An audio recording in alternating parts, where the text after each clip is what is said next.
Nul, pitoyable, à chier, honnêtement, ridicule, honteux, humiliation, tout ce qui va avec.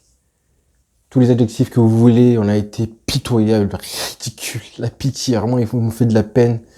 Je regardais vraiment le match sans le regarder parce que franchement, plus j'étais impliqué dans ce que je voyais, plus j'étais frustré. Donc voilà, de retour à Paris, de retour après cette semaine à Barcelone. Je pense que j'aurais dû rester à Barcelone pour envoyer tous mes chakras, mes marabouts congolais à l'équipe parce que j'ai porté chance pendant 2 matchs. On a porté chance pendant 2 matchs. Et là, retour à la réalité. Retour qui fait mal. Hein. Ah, on s'est mangé une belle gifle. 3-0 à domicile. 2-0 à l'aller. 3-0 retour. C'est le tarif maintenant. Face au Bayern Munich. Le Barça n'a pas gagné face au Bayern depuis 2015. Et on a été ridicule. Mais j'ai envie de dire, honnêtement, j'ai pas envie de blâmer les joueurs là. C'est impossible de ceux qui feront les analyses tactiques pourraient dire que oui, on n'a pas fait ci, Xavi aurait dû mettre ça comme joueur, etc. Les mecs, vous êtes hors du enfin, à côté de la plaque parce que mentalement, c'est impossible de jouer un match comme ça. Moi qui étais pour faire des matchs à 19h, j'étais content moi quand j'ai vu que l'UEFA mettait des matchs à 19h. Là, on a vu que honnêtement, ça a un impact colossal, catastrophique sur l'équipe. C'était impossible de jouer un match mentalement au rendez-vous face au Bayern Munich en sachant que tu étais éliminé une demi-heure plus tôt. C'est impossible. Vous pouvez me dire ce que vous voulez. Vous pouvez analyser ceux qui le feront, l'analyse tactique pour dire que oui, un tel aurait dû faire ci ou ça. C'était impossible, honnêtement. Ceux qui pourront blâmer Xavi, et on parlera de Xavi plus tard, hein, parce que oui, forcément, les conséquences vont être grandes, là, je pense. Même si je pense qu'il ne sera pas viré. Les conséquences vont être, je pense, quand même, il y aura forcément des enseignements à tirer de ce qui s'est passé ce soir et lors de ce fiasco. C'est un fiasco énorme, hein. Je pense que c'est un plus gros fiasco là cette année par rapport à il y a un an. Parce qu'il y a un an, c'était juste un flop, c'était la déchéance. Mais bon, là, le mercato qu'on avait, les attentes qu'on avait, on voulait aller au moins au dernier carré de la Ligue des Champions. On s'arrête en poule et la manière, le ridicule, on a frisé, l'humiliation, les frères. J'ai pas les mots pour dire qu'est-ce qui s'est passé ce soir. Vraiment un flop, un fiasco total, total.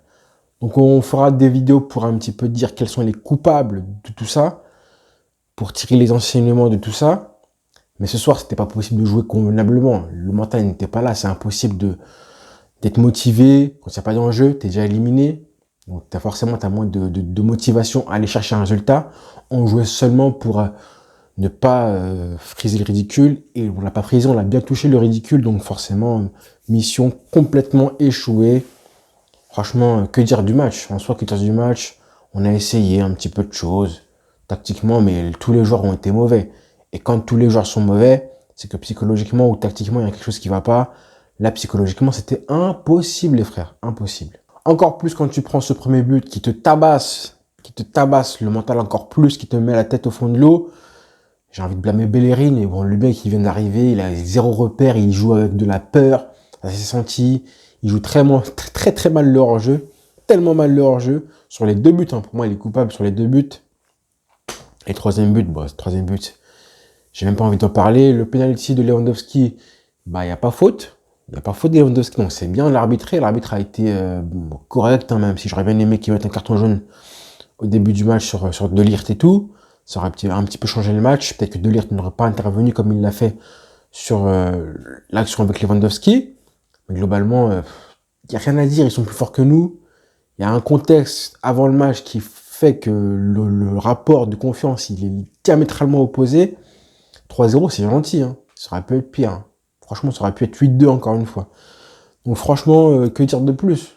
Dire de plus, ils ont mérité ce qu'ils ont eu. Nous, on a mérité ce qu'on a aussi.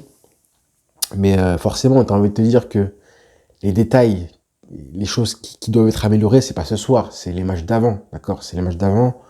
Ce qu'on a vu ce soir, c'est une conséquence de la déchéance.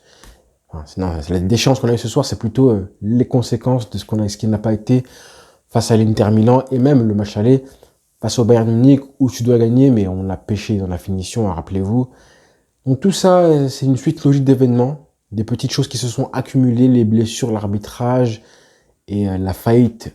Ça commençait plutôt avec la faillite offensive face au Bayern Munich. Je pense que voilà, comme j'ai dit, on fera une vidéo pour un petit peu dire ce qui s'est passé de mal, faire un bilan de tout ça. Voilà, hein, c'est logique. J'ai même pas envie de faire. Là, vraiment, la vidéo, là, je la fais pour vous. Hein. La vidéo, je la fais pour vous respecter un minimum, pour essayer un petit peu de soulager un petit peu vos peines. Parce que comme je dis souvent, c'est en parlant entre nous, fans du Barça, qu'on peut un petit peu se recueillir comme les veillées en Afrique, là. Où on se recueille après les décès, au Congo plutôt. Bah, c'est comme ça, là, ici, ça sert un petit peu à ça de parler avec vous, parce que vous n'allez pas parler à des mecs qui supportent le Real Madrid ou le PSG. Hein. Forcément, eux, ils vont vous clasher. Donc parlons entre nous, les frères. Mais voilà, c'est logique, on s'est fait assassiner par une équipe qui fait tout mieux que nous. Clairement, ils font tout mieux que nous défensivement. Comment ils défendent avec l'agressivité qu'ils mettaient. On avait, je crois, franchement, dans l'équipe, il y avait 1 ou 2 joueurs de niveau agressivité qui étaient au rendez-vous. Ousmane Dembélé, même s'il a tout raté à la fin, comme d'habitude, hein, il était agressif, c'était bien. Il a fait des bonnes choses niveau dribble. C'était le seul qui bougeait un petit peu. Mais à chaque fois, des boulettes, des passes ratées, des passes qui pourraient nous procurer des occasions, des passes qui, une fois qu'il les rate, ça met un contre pour le Bayern et ensuite on est en danger, voire on prend un but. Je crois qu'il a perdu 27 ballons d'Ousmane Dembélé, c'est beaucoup. Et je parle du joueur qui a le plus fait, qui a fait le plus fait bouger un petit peu la défense. Côté Bayern, il avait un client en plus en face de lui, en la personne d'Alphonso Davies. Et il s'est quand même bien débrouillé, Ousmane Dembélé. Mais encore une fois, les mêmes reproches. Encore une fois, encore 10 fois les mêmes reproches. C'est assez chiant, c'est frustrant, comme je dis souvent. C'est frustrant. Ansu Fati qui a fait un bon match, qui a fait une bonne entrée aussi. Et pareil, le mec, il fait des bonnes choses et tout. Et tu sens que c'est timide, ça manque de justesse dans le dernier geste. Toute l'équipe, hein, et comme je parlais d'agressivité, Baldé a été agressif. Ça a été le seul, à la fin, il était cuit. J'aurais bien aimé qu'il sorte avant la fin du match parce que vraiment, il était cuit. Et puis, que dire des autres? Les autres ont été tellement gentils face à l'impact physique du Bayern qui aurait pu se manger des cartons, mais ils font des bonnes fautes, des fautes qui montrent à l'adversaire que ça va être dur, les mecs. Vous allez devoir lâcher le ballon tôt et jouer vite et vous précipiter et perdre des ballons parce que nous, on est là. C'est ce qui manque au Barça. Encore plus quand Gavi n'est pas là. Donc, ouais, quand je vois comme le match de Busquets, le match de Frenkie de Jong qui a été gentil, encore une fois, gentil. 1 ou 2 attaques par parcimonie. Des choses qui fait un petit peu tous les quarts d'heure du match, mais sinon, trop gentil. Pedri, pareil, trop gentil. Tous trop gentils. Pareil, tous trop gentils. Même Lewandowski s'est bien battu, etc. Il s'est battu, mais l'action qu'il a face à De Ligt, là, où il y a penalty ou pas penalty, je pense qu'il peut mieux faire. Largement, il doit mieux faire. Il doit frapper. La conduite de balle n'est pas forcément bonne. Que dire de ça? Que dire de plus, hein? Franchement, Alphonso Davies, quel joueur. Waouh, quel joueur. Ce qu'il a fait, franchement, il est vraiment archi fort. Hein. Alors lui, incroyable. Incroyable, je pense que c'est le meilleur latéral gauche du monde pour moi. Ah, du monde de loin. Et puis côté Barça, Bellerin catastrophique. Le mec a été formé à la Masia quand même. Le mec a été formé à la Masia. Je sais pas si vous vous rendez compte de la dinguerie. Waouh. À gauche, Baldé, comme j'ai dit, ça allait. Marcos Alonso, ouais, c'est... Les pauvres, hein, le Koundé et Marcos Alonso, ils n'ont pas été aidés par Bellerin. Ah, ça c'est sûr que oui. Après, Choupo-Moting s'est quand même régalé. Ça, c'est un signe que même la défense, c'est côté Barça, ça a été chaud. Même ma femme, elle me disait, mais wow, la défense du Barça, ça fait peur, ça fait vraiment peur. Donc ouais, beaucoup de choses à redire. Ceux qui pensent que Xavi va être viré, je pense pas. Je pense pas, il garde du crédit, il est seulement à 3 points de la tête du classement en Liga. Ça reste Xavi, on a vu des belles choses récemment, donc c'est pas comme il y a 1 an où il était 10e du classement avec Koeman et tu sentais que vraiment si il restait, on allait vraiment aller en Ligue 2. Enfin en deuxième division. En deuxième division, pardon. Donc là, je pense que Xavi va rester, hein, quoi qu'il arrive.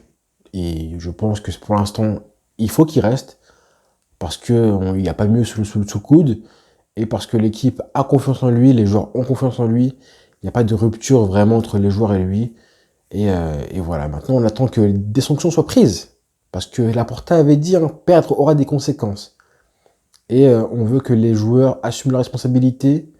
Je pense que c'était le dernier match de Busquets en Ligue des Champions, qui part par la petite porte. C'est triste pour lui, mais en même temps, c'est pas mérité, parce que c'est pas un mec qui a gratté, qui a vraiment gratté, hein, sa place au Barça. Il a été là, il a été mis à l'aise par les coachs. Tous les coachs l'ont fait jouer. Xavi a dit qu'il était fondamental, donc il l'a fait jouer titulaire. C'est pas comme Piqué qui, lui, vraiment n'a pas respecté le club plusieurs fois. Jordi Alba aussi, qui des fois n'a pas respecté les supporters, qui a gratté une prolongation immérité, Piqué pareil. Là, Busquets, ça fait de la peine pour lui parce que voilà, il a plus le niveau. Il a essayé de gratter un petit peu. Il est resté parce que voilà, il voulait être prêt pour la Coupe du Monde. Ça y est, frère, ça y est, terminé. Et voilà, donc c'est la fin d'un cycle, c'est la fin de l'ère des légendes du Barça, j'espère en tout cas. Et voilà, maintenant il faut passer à autre chose. Et vraiment, ça faisait 10 jours, 2 semaines maintenant, 2 semaines qu'on savait qu'on allait être éliminé. Là, ce qui s'est passé le 4-0 de l'Inter Milan, vraiment, c'était la mise à mort. Mais ça fait 2 semaines qu'on le savait vraiment, hein. Le match le 3-3 il y a 2 semaines, a fait du mal et a vraiment condamné le Barça, même si on est officiellement éliminé ce soir. Mais ça fait quand même du bien que 2 semaines plus tard. En fait, on a eu 2 semaines de sursis, en fait. 2 semaines où voilà, on a pu profiter des matchs, profiter de la rencontre face à Villarreal et Bilbao. Le Classico aussi a fait mal, mais bon, c'était pas très très grave en soi de perdre 3 points par rapport au Real Madrid. Maintenant, voilà, maintenant, fallait passer à autre chose. Fallait que ce jour-là arrive. Comme ça, on n'en parle plus, on est éliminé. Et maintenant, on va se concentrer sur la Liga. Les prochains matchs, là, il faut les gagner pour rester au contact du Real Madrid. Pour le bonheur qu'on va un petit peu ressentir du Barça, je pense qu'il faudra un petit peu attendre plus tard, hein. Plus tard, le bonheur, on va le retrouver seulement si on est premier du classement en Liga. Et si on bat les gros, si on bat l'Atlético Madrid, le Real Madrid au retour. Pas avant ça, hein, en fait. On n'aura pas de bonheur vraiment procuré par le Barça avant de retrouver la tête du classement et éventuellement de prendre des titres en Supercoupe d'Espagne, la Liga et évidemment l'Europa League, hein, maintenant. Hein. Ça va être ça, hein, jouer les jeudis et les dimanches. Ce qui nous attend maintenant, c'est jouer le jeudi et dimanche. Jeudi et dimanche. Bah ouais. C'est ce qu'on va goûter maintenant après la Coupe du Monde. Et la seule personne qui va me procurer du plaisir maintenant et me faire heureux un petit peu, me rendre heureux, c'est Monsieur Messi maintenant. Parce que voilà maintenant il n'y a pas grand chose à savourer en vrai, hein, à part la Coupe du Monde et les folies de Messi avec l'Argentine et des fois avec le PSG. Je suis pas pour le PSG, hein, mais bon, je regarde Messi. C'est le seul qui va me rendre heureux parce que le Barça là en ce moment depuis 2 ans maintenant, c'est trop dur, trop dur. On est là, hein, on se bat et tout, mais il n'y a pas grand-chose à apprécier, malheureusement. C'est comme ça, c'est le football, il faut l'accepter. On est condamné, on est puni, mais il faut l'accepter. On sera là quand on gagnera, et on pourra dire qu'on n'a jamais lâché. Pour l'instant, il faut accepter ce qu'on a, et la sentence, voilà, tout simplement. Voilà les frères, bonne soirée à tous, hein, et bon courage, bon courage. Ciao.